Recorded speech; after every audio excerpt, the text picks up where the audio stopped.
This is Ruben Lowing. It's Thursday. It's my leadership call for my team.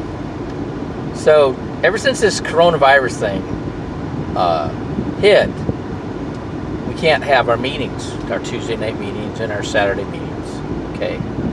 And so they started going to Zoom last Tuesday, and they had quadruple the normal results activity.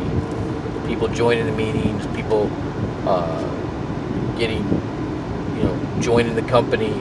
It was amazing. Now, this is really neat because what they're doing is they have like the top people, the top presenters in the company doing the presentations on the Zoom calls. Wow, really awesome energy.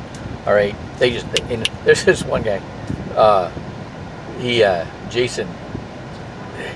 It's like I've seen him do, like, in 2 days, I saw him do 3 Zoom meetings, right? and putting out the information and just as enthusiastic the third time as he was the first time, right? And awesome. All right. Well, today we were on our Thursday Titan call, because these are people that are full time. These are people that are serious about the business. All right. And so there was something that happened that we were unaware of, and that's Swan Win's wife, Felicia's mom, had to have surgery, and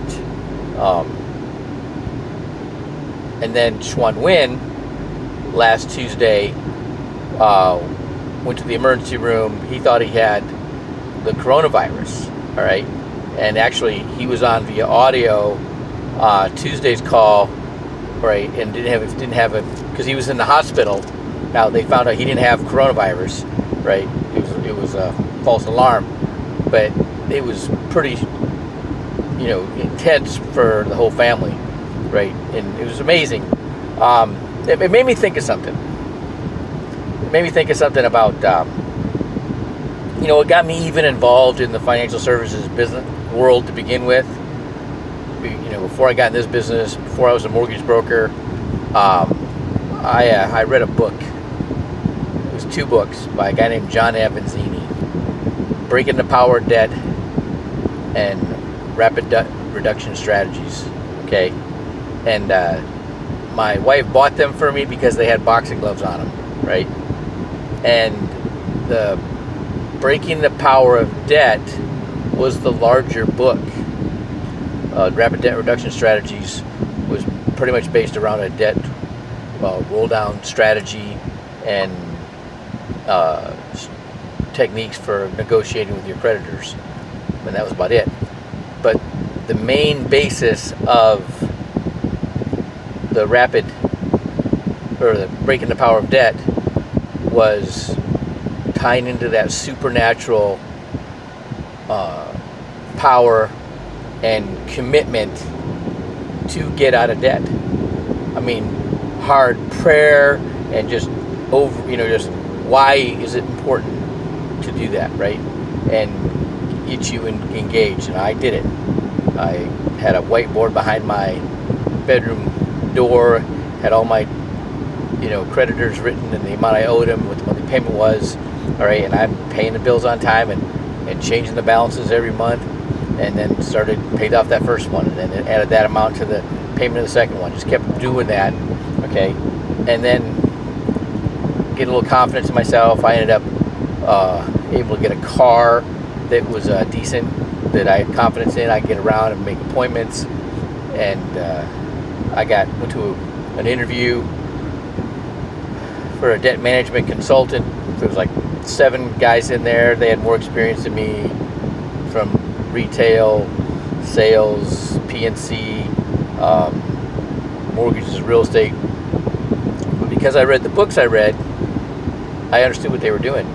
And long story short, I turned in like 12 loan applications with income documentation and a check for an appraisal that first month, so I could they give me a $50 bonus for every signed loan application with income documentation and a check for appraisal. And so I had $600 to pay my rent. 10 of those loans funded. I made like $7,500 that month.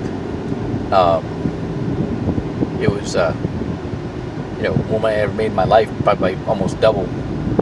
And they made me the manager. All right.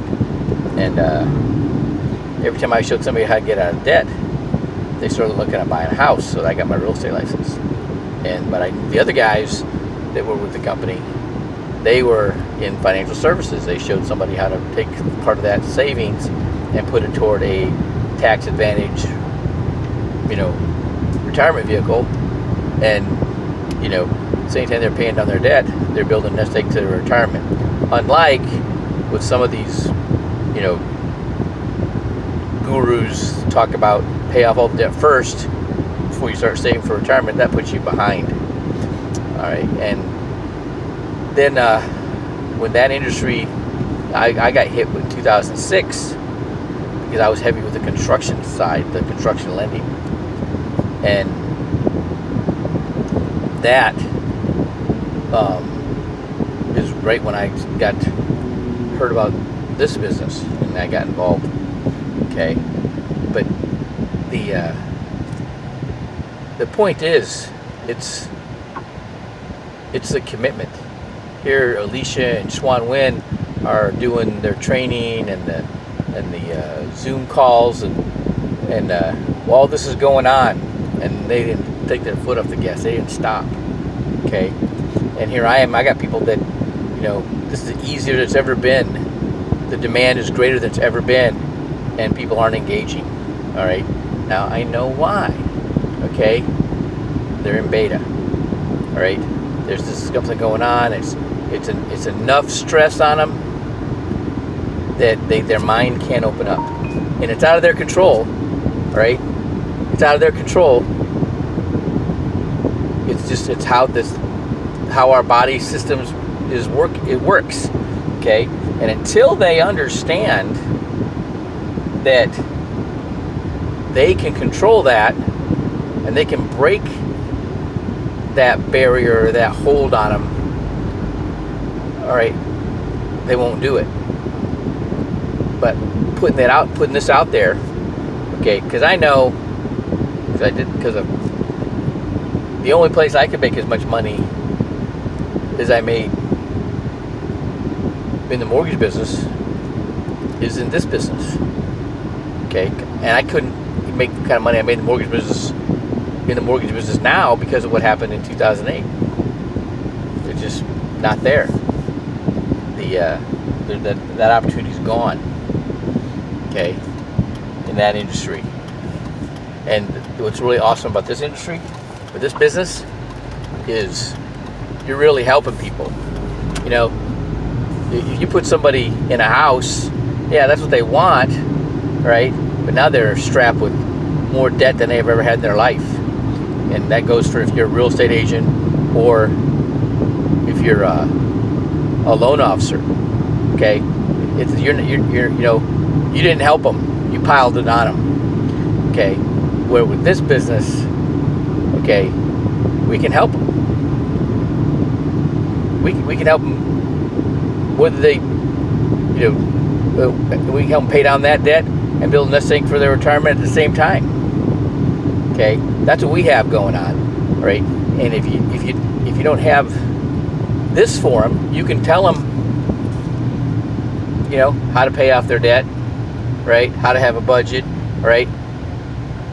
But if you're not giving them a tool to get that retirement paid for, right, and get down the road, then what are you doing? All right, and here's the thing, because it really challenged me, man. I got busy. I made like 70 phone calls, and I got 10 people to commit to get on the call. 5 of them did for part of it. The other 5 didn't. All right, and now I'm trying to get them on a follow-up. And but it frustrated me because they're like, now they're not picking up the phone. They're not, I'm like, hey, but you know what? I've been doing stuff for a while, right? I have a job, a day job in the chemical business, in these warehouses here in the valley.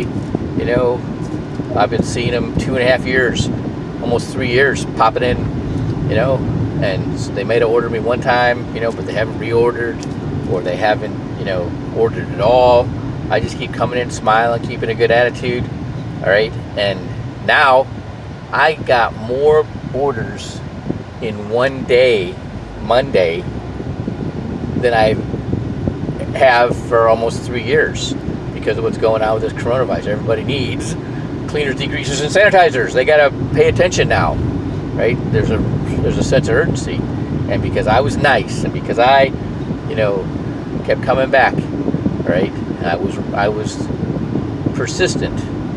Now they're ordering from me, okay? And that's how I'm going to play this, right? We've got an opportunity that's never been in this industry before, all right? It's never been easier ever than before, all right? And all you got to do, we got this, you know, we have these Zoom calls. All you got to do is plug in and get other people to plug in, all right? And that's, you know, if you've got a database already, people that trust you, all right? And like I did when I was in the mortgage business, all right? You know what? You are going to be launched, all right? But you got to be engaged. You got to do this. All right. This is Ruben out.